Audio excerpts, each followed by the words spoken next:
Écoutez, les chrétiens ne vont jamais être meilleurs que les païens s'ils se laissent couvrir par les païens. Que le Saint-Esprit n'a rien à voir avec commerce de paille. Il a à voir.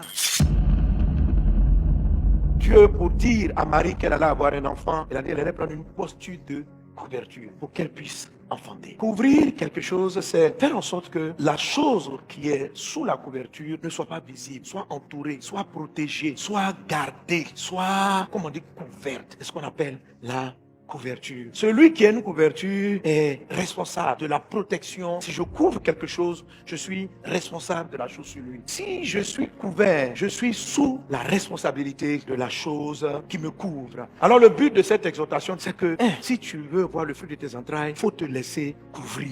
C'est-à-dire que toi, tu veux enfanter, il faut déployer ta couverture, il faut te laisser couvrir. Toi qui veux que ton travail, tes activités portent leurs fruits, il faut que tu les couvres toi aussi. Et le premier fruit, avant de parler de tes entreprises, c'est toi-même. Tu dois te laisser couvrir. Vous savez, la Bible dit que tout ce qui est né de Dieu triomphe du monde. Si quelqu'un veut que Dieu fasse naître de lui des idées, parce qu'il y a des idées qui sont originales, il y a des idées qui viennent de Dieu. Et toute entreprise, toute idée, toute invention que Dieu t'a donnée, vous savez, Dieu rend enceinte. Si tu veux que Dieu t'envoie des inspirations, des idées, il faut qu'il te couvre. Et quand il va te couvrir, comme il a fait pour Marie, ça va te donner des projets inarrêtables. Que cela soit ton partage dans le nom de Jésus-Christ. Mais pour que ça fonctionne, il faut que tu acceptes que le Saint-Esprit te recouvre. J'aime ce passage dans le livre de Hébreux chapitre 13. Je ne le comprenais pas bien. La Bible parle de l'honneur qui est dû au mariage. Il dit ceci, que le mariage soit honoré de tous. Et puis il va dire que le lit conjugal soit exempt de toute souillure. En quelques phrases, il faut honorer le lit conjugal. Quand il ne dit pas simplement que le mariage soit honoré de tout, parce que c'est sur le lit conjugal qu'on est fécondé. Et il va citer l'endroit où on est fécondé. Quand il parle du lit conjugal, on peut dire que le mariage soit honoré de tous, que la maison soit honorée. Mais il dit, dans toute la maison, là, il a laissé la cuisine, il a laissé le salon. Parce qu'un mariage, c'est un foyer. Quand le thème foyer, c'est pas la chambre. Le thème foyer, c'est le symbole, l'image du foyer, c'est la maison. Les chambres où seront les enfants, le salon, tout ça, ça fait partie du foyer. Mais Dieu ici, il laisse toute la maison. Il dit, tu veux honorer le mariage. Pour honorer le mariage, il faut t'occuper du lieu conjugal. Le lieu conjugal va donner à ton mariage d'être brillant. Et quel est le type d'honneur que Dieu demande d'avoir? Je te disais tout à l'heure que le Saint-Esprit est venu recouvrir Marie. Il dit, je vais te couvrir. La couverture dans un foyer, c'est l'homme. Écoute, tout le monde a des fruits des entrailles, mais tout fruit des entrailles commence par celui qui te féconde. Celui qui te féconde, là, il doit te couvrir. C'est comme s'il doit être sur toi.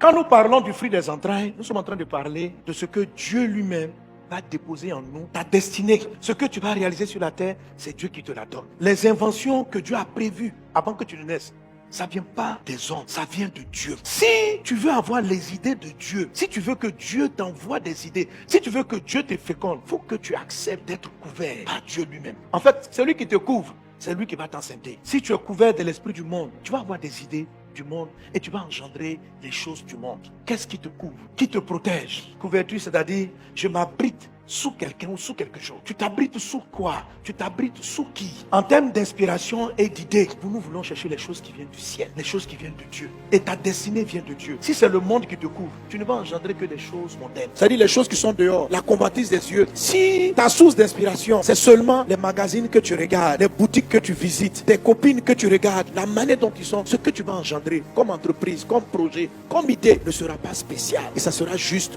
mondain. Mais si tu te laisses couvert par le Saint-Esprit, tu vas engendrer des idées du ciel. Pour Marie, c'est venu naturellement. Pas naturellement, Dieu l'avait choisi. Mais Dieu l'avait choisi pour la couvrir parce qu'elle prenait le temps. C'était une femme de Dieu. Comment Jésus lui-même a été couvert par le Saint-Esprit? Comment Jésus a commencé à faire les œuvres de Dieu? Jésus a commencé à faire les œuvres de Dieu selon ce qui est écrit en Luc chapitre 4 à partir du verset 1. La Bible dit que Jésus, rempli du Saint-Esprit, revint du Jourdain et il fut conduit par l'Esprit dans le désert. Au verset 14, il est dit autre chose en ce qui concerne le Saint-Esprit concernant Jésus. Il est dit Jésus revêtu.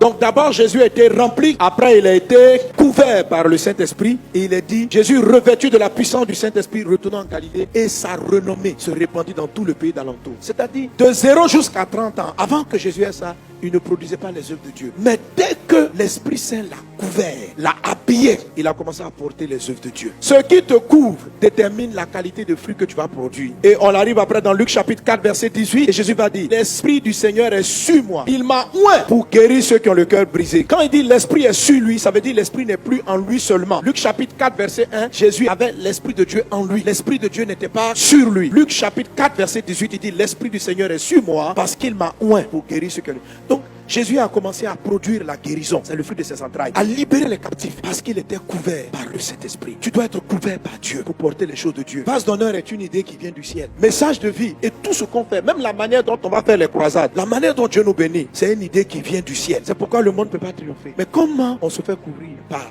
le ciel? Premièrement, Jésus était rempli. Comment il était rempli? Luc chapitre 3 verset 21-22. La Bible dit: pendant qu'il priait, l'Esprit du Seigneur est venu sur lui. Si tu veux être rempli, en fait, pour être recouvert, il faut être rempli d'abord, et puis ça déborde de toi et ça te couvre. Ce qui te remplit, va finir par te couvrir. Comment est-ce qu'on arrive à aller en Centrafrique et puis à triompher? Parce qu'on a été couvert par l'Esprit. Et c'est lui qui a engendré ça. Mais d'où ça vient? Ça vient du fait de prier et de chercher à être rempli de Dieu. Il faut que tu pries: Seigneur, remplis-moi, remplis-moi, remplis-moi jusqu'à me couvrir. Cherche sa couverture dans tes affaires. Il va te donner des idées du ciel. Recherche à être couvert par Dieu. Il te donnera des idées du ciel. Que la couverture de Dieu t'inonde. Passez du temps dans la prière. Quand vous priez, cherchez le Saint-Esprit. Tu vas être surpris de voir que le Saint-Esprit a des idées dans tous les domaines. Oui, Daniel, quand l'Esprit Saint est venu dans sa vie, il était brillant dans toute forme de science. Écoutez, c'est Dieu qui a créé la science. Science physique, science naturelle, mathématiques. Tous les grands scientifiques, les meilleurs scientifiques croient en Dieu.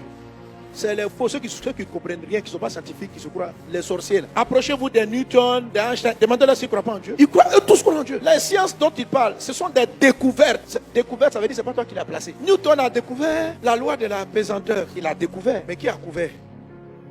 Pour qui découvre? Amen.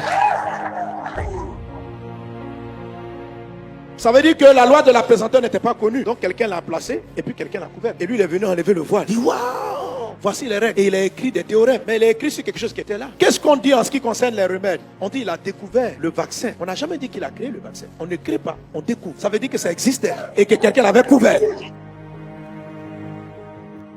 Si vous voulez découvrir les choses que Dieu a cachées, rentrez sous sa couverture. Rentrez sous sa couverture. Si vous êtes sous sa couverture, il va vous montrer les sciences. Il dit: Dieu a accordé à ces 4 jeunes gens de la science, de l'intelligence dans toutes les lettres. Ça veut dire, en matière littéraire, ils étaient hors norme. Non seulement c'était des scientifiques dangereux, mais ils étaient aussi de la science dans toutes les lettres. Tout ce qui nécessite la philo, l'écriture, les langues, ils étaient calés. Parce que le langage ne fait pas des hommes. Dieu est le maître de la parole. Jésus même s'appelle la parole. Vous savez, c'est une erreur de croire que quand on reçoit le Saint-Esprit, ou bien c'est une limitation de croire que la présence de Dieu en vous ne produit que la prédication, la prière. Non. Ça produit tout ce que Dieu a créé. Dieu est le premier couturier. Si le Saint-Esprit te couvre, il va te révéler des modèles de couture. Tes entrailles vont produire de la couture comme extraordinaire. Si Dieu choisit de t'élever dans le domaine scientifique, si tu rentres sous la couverture de Dieu, vous savez, les personnes, elles prient généralement pour être remplies du Saint-Esprit juste pour avoir les dons spirituels à l'église. Et ça donne l'impression à ceux qui travaillent dans le monde séculier qu'on n'utilise pas le Saint-Esprit, on ne prend pas le Saint-Esprit pour aller faire du commerce. Donc le Saint-Esprit n'a rien à voir avec commerce de pain. Il a à voir. Laissez-vous couvrir par l'Esprit dans tous les domaines et vous allez être surpris de voir votre créativité, votre inventivité dans tous ces domaines. Vous allez avoir des idées qui vous viennent du ciel et vous serez productif et vous produirez le fruit de votre destinée. Pourquoi je dis cela? Parce que pour ce qui est du domaine spirituel, les chrétiens se laissent couverts par l'Esprit de Dieu. Mais pour ce qui est du domaine des affaires, c'est le monde qui les couvre. Ils sont couverts par leur connaissance des sciences que les hommes ont. Donc si tu es sous cette couverture, tu ne peux pas aller au-dessus de ta couverture. Écoutez, les chrétiens ne vont jamais être meilleurs que les païens si ils se laissent couvrir par les païens dans ce domaine. Je n'ai pas dit de ne pas les écouter, c'est pas de ça que je parle. Je parle de qui te couvre. Ta couverture est le top que tu ne peux pas dépasser. Ok? Si vous n'avez des idées, si vous n'allez pas chercher Dieu, si vos modèles s'arrêtent à ce que le monde a produit, si ce qui vous rend enceinte, qui vous donne des idées, c'est seulement du monde, vous ne pouvez pas passer cette couverture. Vous n'allez produire que des entreprises, que des idées qui seront inférieures à celles des païens. Mais je viens prophétiser que le temps arrivé où les chrétiens vont découvrir des remèdes, des choses. Et c'est ce qu'était Daniel, le fruit de vos entrailles. Vous allez procréer des œuvres spirituelles qui seront une bénédiction pour le monde. Je déclare cela dans le nom de Jésus.